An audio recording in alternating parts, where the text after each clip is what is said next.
So people in Southwest Florida,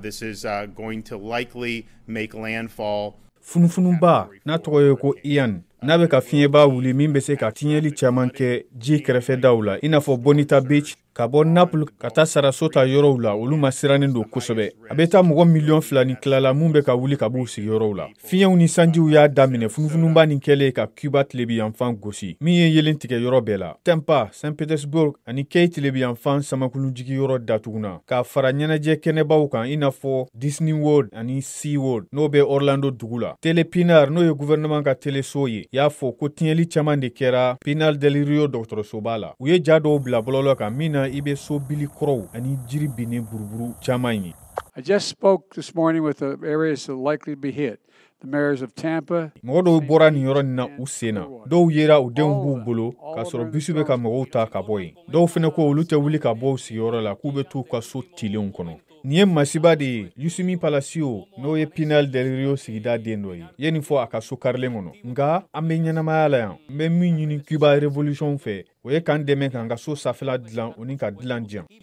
Las cámaras del telecentro porque aún se mantiene